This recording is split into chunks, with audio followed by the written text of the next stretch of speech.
لیکن اس لیے نہیں کہ اللہ کا دین سر بلند ہو، اس لیے کہ دنیا تجھے مجاہد کہے، تو شہید ہوا، لیکن اس لیے نہیں کہ تیرے گناہ بخشے جائیں اور اللہ تجھ پہ راضی ہو، اس لیے ہوا کہ دنیا میں تیرا شہداء کی لسٹ میں نام لکھا جائے، وہ لکھا گیا۔ تو نے خطبے اس لیے دیے کہ دنیا میں تیری خطابت کے طوطی بولے اور لوگ کہیں کہ کیا خطیب ہے، اش اش کر اٹھے، اور لوگوں نے تجھے کہہ دیا، وہ تعریف تیری کر دی۔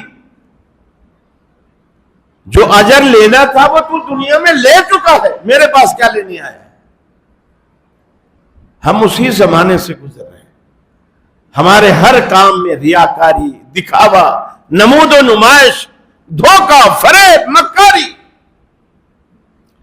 اخلاص نام کی کوئی چیز نہیں۔ میرے بھائیو، اللہ نے یہ جو رمضان کا مہینہ ایک موقع اور غنیمت دی، ہم اس کو ضائع کر رہے ہیں، فضول کاموں میں اور فضول خرچیوں میں ضائع کر رہے ہیں۔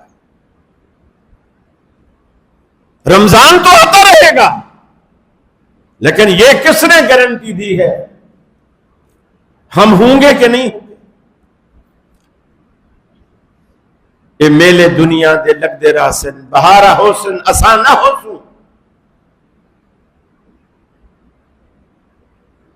اے چہرے دنیا تے بدل دے راسن، ہزارہ حسن اسانہ حسن۔ اور یہ حقیقت جو پچھلے سال ہمارے ساتھ ساتھی تھے اس سال نہیں، لیکن ہمیں احساس نہیں ہوتا۔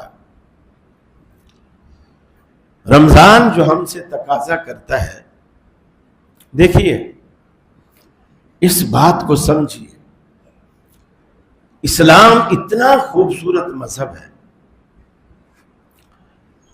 صبح جب فجر کی اذانیں ہوتی ہیں، اسلام کہتا ہے کہ کھانا پینا بند کر دے۔ رات بھر سے تو کھا رہا تھا، ٹھیک ہے، اب اذان ہو گئی، اب کھانا پینا بند کر دے۔ لیکن انسان یہ سمجھتا ہے کہ شاید روزہ نہ کھانے پینے کا نام ہے، اس لیے ہمیں رکھوا دیا گیا اور کھانا پینا بند کرا دیا گیا۔ اب جب مغرب کی اذان ہوتی ہے، اب اسلام یہ کہتا ہے کھانا پینا شروع کر دیں۔ بندہ کہے یا اللہ مجھے ابھی بھوک نہیں ہے،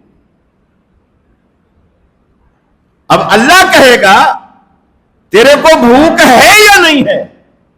مجھ سے اجر چاہیے تو روز کھا، پانی پی، بھلے سادہ پانی ہے، ابھی پانی پی، روزے کو کھول،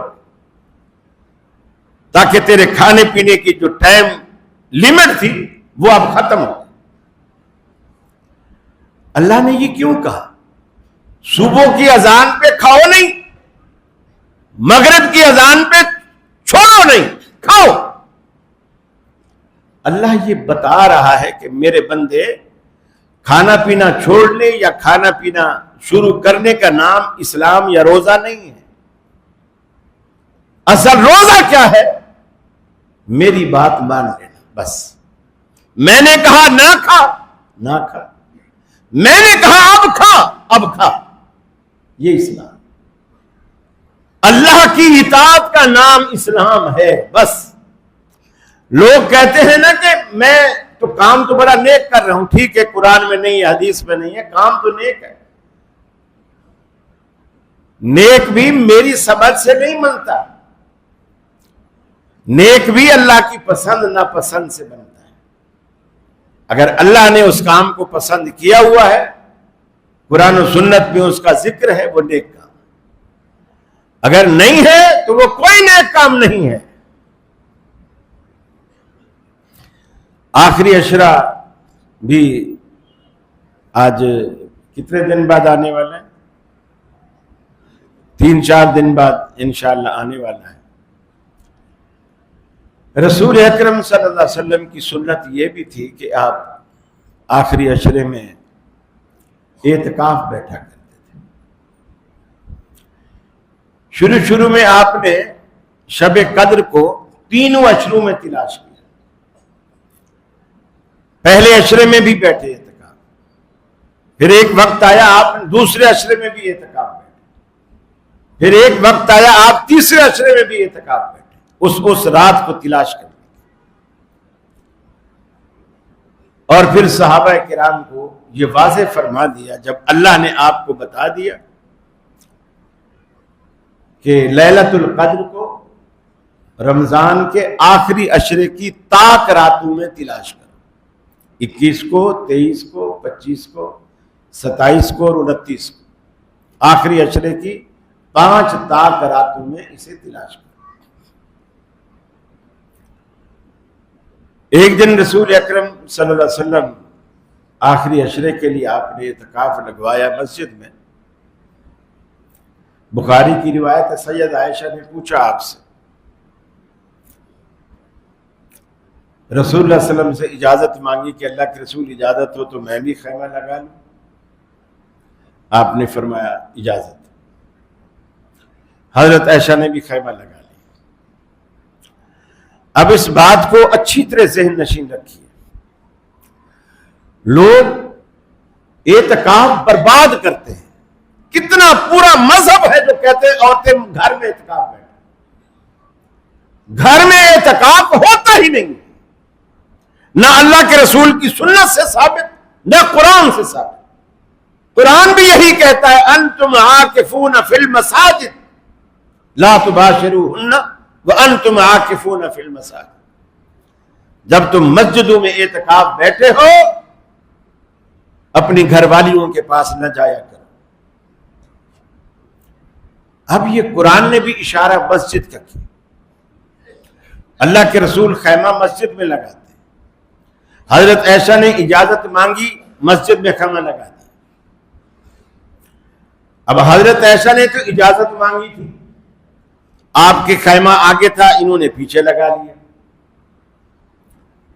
اس زمانے میں مسجد نبوی اتنی بڑی بھی نہیں تھی جتنی اب ہے، کچی مسجد تھی، کھجور کی چھڑیوں کی چھت تھی.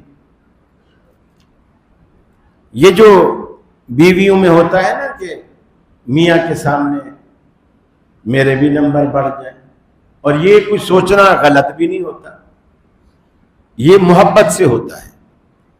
رقابت بھی محبت سے پیدا ہوتی ہے کہ حضرت عائشہ نے اپنے نمبر بڑھا لیے، ہم پیچھے رہ گئے. حضرت عمر کی بیٹی حضرت حفصہ، انہوں نے رسول اللہ صلی اللہ علیہ وسلم سے نہیں پوچھا، حضرت عائشہ کو دیکھا خیمہ لگایا تو ان کے ساتھ انہوں نے بھی لگا دیا. حضرت زینب نے دیکھا، انہوں نے بھی رسول اللہ سے نہیں پوچھا کہ ہم کیوں پیچھے رہے. یہ تو حضرت عائشہ 10 دن پورے رسول اللہ صلی اللہ علیہ وسلم کے قریب رہے گی اور ہم تو سمجھو محروم رہی ہیں اس سے. دل میں ہوتی ہے جو جسے آپ کہتے ہیں نا سوتن والا معاملہ. ان تینوں نے لگایا. رسول اللہ صلی اللہ علیہ وسلم جب مسجد میں آئے دیکھا تو بہت سارے خیمے لگے. اب مسجد بھی چھوٹی، اب 3 عورتیں بھی بیٹھ گئی، آپ بھی بیٹھ گئے، 4 خیمے یہ لگ گئے، گویا مردوں کے لیے جگہ ہی نہیں بچی. آپ ناراض ہو گئے. آپ نے صحابہ سے کہا میرا خیمہ اتار دو. صحابہ نے آپ کا خیمہ اتار دیا. ظاہر بات ہے جب ازواج مطہرات نے دیکھا انہوں نے بھی اتار دیا. اب چونکہ آپ اعتکاف کی نیت کر چکے تھے اور اعتکاف نہیں بیٹھے، آپ نے پھر شوال کے مہینے میں جا کر اس کی قضائی دی. شوال کے مہینے میں حضرت عائشہ اسے بیان کرتی ہیں کہ پہلے 10 دنوں میں، یعنی عید کا دن چھوڑ کر، چونکہ عید کا دن تو کھانے پینے اور خوشی منانے کا دن ہے، آپ نے عید کا دن چھوڑ دیا اور باقی 10 دن آپ نے اعتکاف کیا. عورتیں بھی اعتکاف ان پر فرض نہیں ہے، لیکن اگر بیٹھنا ہے تو بیٹھے گی مسجد میں. اعتکاف اگر اول فرض نہیں ہے ان پر، فرض تو خیر مسلمانوں پر مردوں پر بھی نہیں ہے، لیکن یہ اتنا بڑا فائدہ ہے. ایک حدیث میں آتا ہے اگرچہ محدثین کا اس پر کلام ہے، لیکن کوئی اور صحیح حدیث اس کی فضیلت میں ہے بھی نہیں کہ من اعتکف عشرا فی رمضان کان کحجتین و عمرتین. اگر کوئی شخص آخری عشرے کا رمضان کے مہینے میں اعتکاف بیٹھتا ہے، اللہ تعالیٰ اس کو 2 حج اور 2 عمرے کا ثواب عطا کرتا ہے. یہ اس کے اندر اجر ہے، اس کے اندر ثواب ہے جو اللہ نے رکھا ہے. اور اعتکاف کا مقصد کیا ہے؟ ویسے اعتکاف کا مقصد ہوتا ہے اپنے آپ کو روک لینا، لیکن اصطلاحی طور پر اعتکاف اسے کہتے ہیں کہ آپ خود کو ہر چیز سے روک کر اللہ کے لیے وقف کر کے مسجد میں خود کو روک لیں. کاروبار سے روک دیا، مزدوری سے روک دیا، جاب سے روک دیا خود کو، اور میلے ٹھیلے خوشیاں شادی بیاہ یہ وہ ساری رونقیں آپ نے چھوڑ دی. 10 دن کے لیے آپ اللہ کے لیے اللہ کے ہو کر رہ گئے، اسے کہتے ہیں اعتکاف. اور اس میں آپ کو یہ بھی خیال کرنا ہے، اگر گھر میں آپ کے عام طور پہ آپ ٹچ موبائل یوز کرتے ہیں تو آپ اعتکاف میں بٹنوں والا موبائل یوز کریں، چونکہ اس موبائل میں بہت ساری چیزیں خرافات نہیں آتی. بٹنوں والے موبائل، اب بٹنوں والا موبائل رکھیں کیوں؟ تاکہ اگر گھر سے کوئی چیز منگوانی ہے، کپڑا منگوانا ہے، کوئی اور چیز منگوانی ہے، یا کوئی ضروری بات آپ کو گھر والوں سے کہنی ہے بتانی ہے، آپ کر سکیں. لیکن یہ بڑے بڑے موبائل لے کر رکھ لینا، اس میں یوٹیوب دیکھنا، بھلے مولویوں کو دیکھیں، غلط.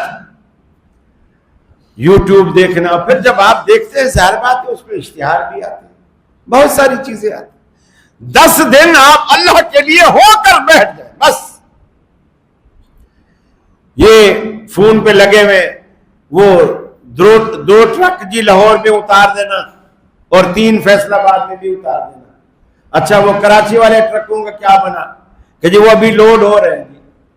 یہ آپ یہاں بیٹھے بزنس کرنے ہی ہیں تو آپ کو اعتکاف بیٹھنے کی کوئی ضرورت نہیں. آپ ٹرک لوڈ کروائیں، آپ کو کوئی نہیں روکتا. اعتکاف کوئی فرض نہیں ہے. کچھ نوجوان لڑکے دوستی میں خیمے اکٹھے لگا لیں گے اور اس کے گھر سے کھانا آئے گا، اس کے گھر سے کھانا، مل جل کے ایک پکنک بن رہی ہے 10 دن کے لیے. بڑا مزہ آ رہا ہے، سحری میں بھی افطاری میں بھی. یہ پکنک والا موڈ جو ہے نا آپ اس سے ہٹا دیجیے، بالکل یکسو ہو کر. دیکھیے اللہ کے رسول نے، حالانکہ ایسا بھی ہو سکتا تھا بھی اعتکاف بیٹھنا ہے تو مسجد میں قطار بنا کر بیٹھ جاؤ، ادھر بھی بیٹھ جاؤ، لیکن آپ نے خیمے لگوائے. خیمے جو لگوائے، خیمے لگوانے کا مقصد یہ تھا کہ مسجد میں آنے والے کو پتا چلے کہ یہ بندہ اعتکاف میں بیٹھا ہے، مجھے اس سے فری نہیں ہونا، یہ اعتکاف میں بیٹھا. اور وہ بھی جب پردے میں بیٹھے گا اسے آنے جانے والا ہر نظر بھی نہیں آئے گا، تو وہ خود خام خواہ اس سے مداخلت بھی نہیں کرے گا کسی بات میں، کسی معاملے میں. باقی اگر مسجد میں کوئی درس ہو رہا ہے کسی عالم کا تو اعتکاف والا آ کے سن سکتا ہے، سننے کے بعد واپس اندر چلا جائے. زیادہ تر وقت اپنے معتکف میں گزارے جبھی تو وہ اعتکاف ہے، اور سارا دن گھومتا پھرے. اور میں نے ایک جگہ یہاں تو خیر نہیں دیکھا کیونکہ میں یہاں رہتا نہیں ہوں، کسی زمانے میں مسجد میں رہتا تھا، امام تھا، اور میں مسجد کی جیسے گیلریاں ہیں، اب افطار ہو گیا، روزہ کھل گیا، اب اعتکاف والے بیچارے گھر تو جا نہیں سکتے، بچوں کے ذریعے منگوا لیتے تھے سگریٹیں، اور گلی کے اندر جو نا سگریٹیں پیتے تھے، یعنی روزے میں نہیں، افطار کے بعد. اور میرا گھر ایسا تھا کہ مجھے وہ گلی گزر کر مسجد میں آنا پڑتا تھا. اب لوگ سگریٹ بھی چھپا لیں، لیکن جب میں کہوں السلام علیکم تو وہ کہیں وعلیکم السلام، دھواں نکلے منہ سے، اب وہ تو نہیں چھپا سکتے. تو یہ جو اصل دیکھو، اب 10 دن بھی تو آپ ان چیزوں سے گزارتے ہو، ان چیزوں کے بغیر دن میں سارا دن نہیں پیتے ہو. اور تھوڑا سا 10 دن اعتکاف والے بھی آپ تہیہ کر لیں، آپ اس کی جگہ دودھ پی لیں، دودھ پی لیں، چائے پی لیں، کوئی اچھی چیز کھا لیں. اس پیسے کو، اپنی حلال کمائی کو حرام تو نہ کرے نا. صحت کی بربادی، پھیپھڑے کی بربادی، پورے پھیپھڑے کو جلا کے رکھ دیتا ہے. دھواں ہے، کوئی اچھی چیز تھوڑی ہے، زہر ہے، اور یہ ویسے حرام چیز ہے، چاہے وہ تمباکو کی شکل میں لے، پان کی شکل میں لے، بیڑی کی شکل میں لے، حکے کی شکل میں لے، نسوار کی شکل میں لے۔ اب تقریباً ہر ڈاکٹر منع کرتا ہے، سگریٹ آپ کی صحت کے لیے بالکل مفید نہیں، چاہے آپ اعتکاف بیٹھیں یا نہ بیٹھیں، یہ ویسے مضر ہے آپ کے۔ اور ہمارے اتنے دوگلا پالیسی چلتی ہے، سگریٹ کی ڈبی کے اوپر وزارت صحت کی طرف سے لکھا ہوتا ہے یہ مضر صحت ہے، بحکم وزارت صحت یا من جانب وزارت صحت، بیچ بھی رہے ہیں، لائسنس بھی دے رہے ہیں، اور یہ بھی لکھ رہے کہ یہ مضر صحت۔